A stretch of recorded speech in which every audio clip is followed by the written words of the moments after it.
Isang mapagpalang araw po sa ating mga katiits. Mayroon po tayong isang ididikod, isang padala po ng ating katiits. Nagpatulong po ito kung paano idikod itong sign, isang marker sa isang area nila na nakikita. Ito isang cottage stone. So, magandang marker to mga katiits. Tulungan natin na maidikod o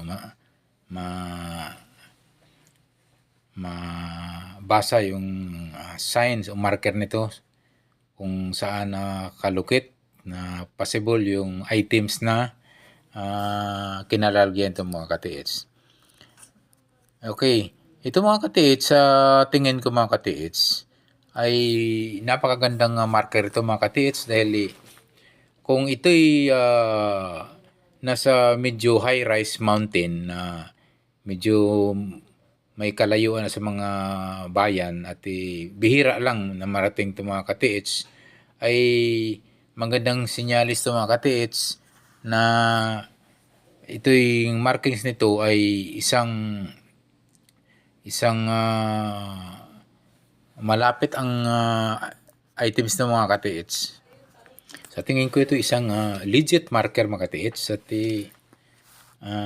kung itong pinadala mo katiits, kung mayroong itong mga malapit, kung may punong kahoy ba ito o mayroong mga rock sa mga kalapit niya, pwede mong obserbahan mo mga katiits, i-check mo mga katiits yung mga paligid nito.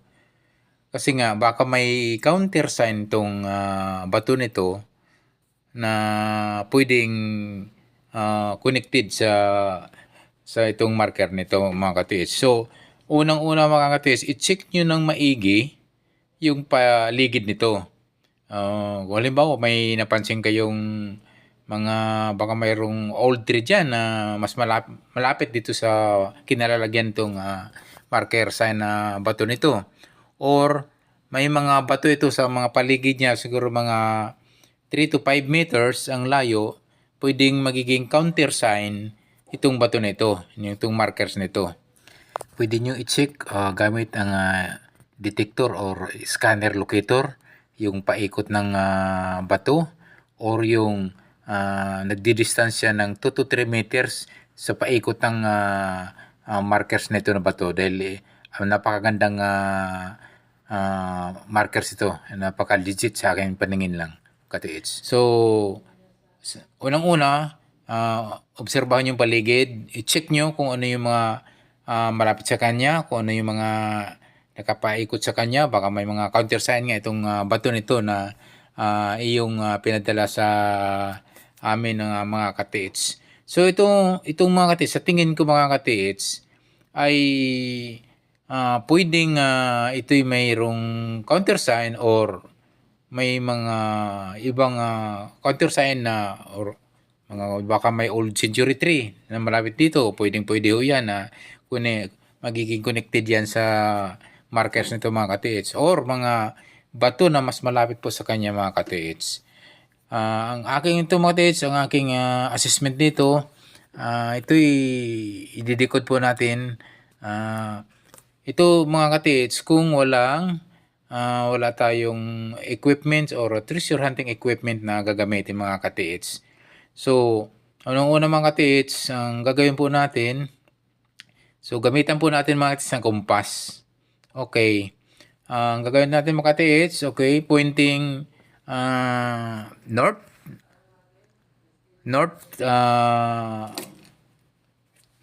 point, then una po natin yung norte.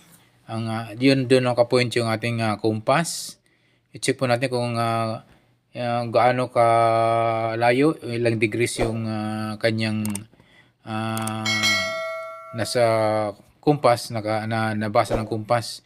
Then, yung opposite sign na sa south, atin din ay kompas kung ilang degree ang kanyang na measure. ang layo.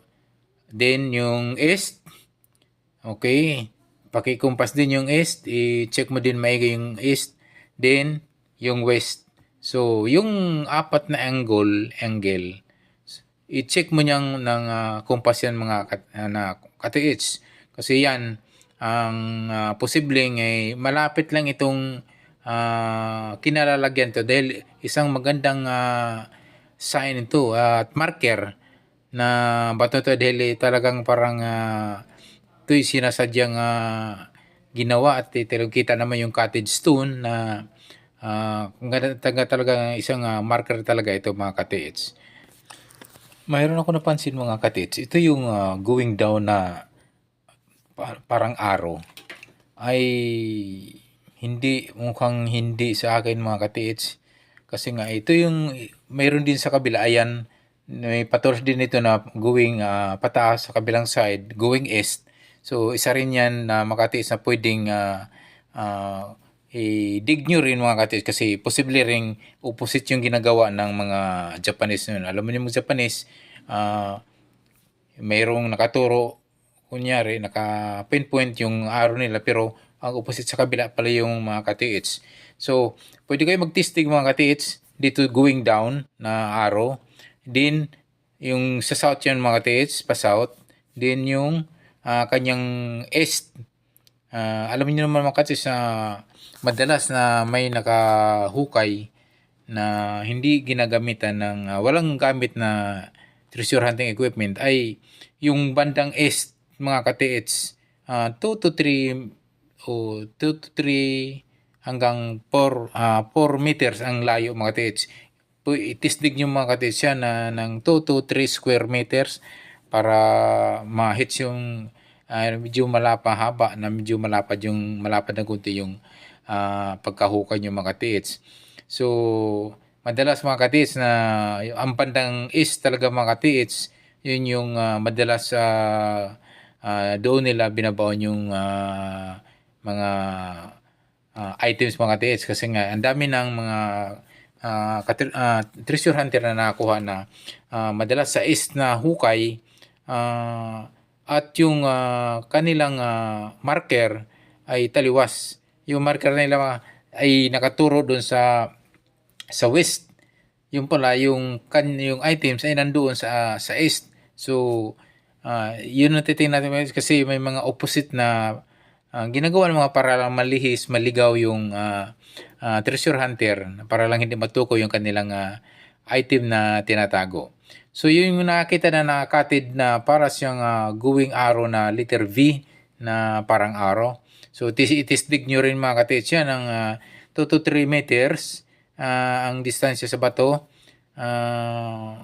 Subukan nyo rin na 2 to 3 square meters din yung lapad ng hukay para malay mo kung tama yung kanyang arrow na pababa. Sabi ko nga mga ka-TH ay minsan yung ginagawa ng hapon ay pabaliktad. So reverse. So yun yung sinasabi ko na yun yung going east mga ka-TH. I-try nyo talaga sa paghukay kasi posibleng nandyan din yung madalas bandang east po ang ginawa ng mga pagtatago po nila ng ano. So kung halimbawa naman ka-TH, kung doubt kayo, pero pwede naman din yung itistig yung north, din yung west. Pero ito yung sa akin mga ka-TH kasi yung sinusundalan natin yung arrow, yung naka letter V, yung arrow niya ipababa. Okay, yung una yung itistig din, yung pangalawa ka-TH, yun yung dun sa taas. Sa bandang east, going east na napa-arrow, na nakaturo din dun sa east. So, yan yung pwede nyong itistig mga ka-TH. Posibleng jump po yan ang items na linalagay po nila. So, ang maganda lang dito mga ka-TH, kung itong bato na ito, itong marker na ito, na walang kalapit na countersign na pwedeng gagawa nila ng countersign, posible malapit to mga ka-TH yung items nito mga ka-TH. Lalong-lalo na mga ka-TH kung mayroon po itong puno na pwedeng old century tree na mas malapit dito sa bato. Posible siguro na basta medyo hindi kalayuan na mayroon talagang old tree positive na positive. Jackpot po ito mga ka-TH. Dahil itong marker nito is legit. Sa akin lang legit kasi maraming mga markers na talagang gawang tao talaga, hindi sa kalikasan gawang kalikasan yan kasi talaga yung pagkakatid niya talagang gawa ng man-made talaga mga ka-TH.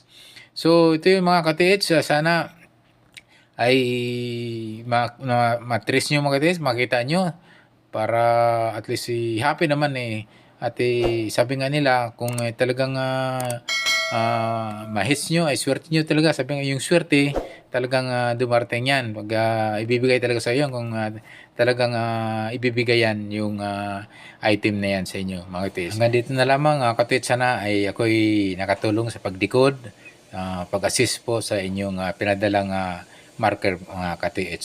So mga ka-TH, kung kayo bago pa lang sa aking YouTube channel, please subscribe. Don't forget to hit the notification bell button para updated po kayo sa aking mga video na aking pang ipalalabas. Maraming salamat po. God bless as always.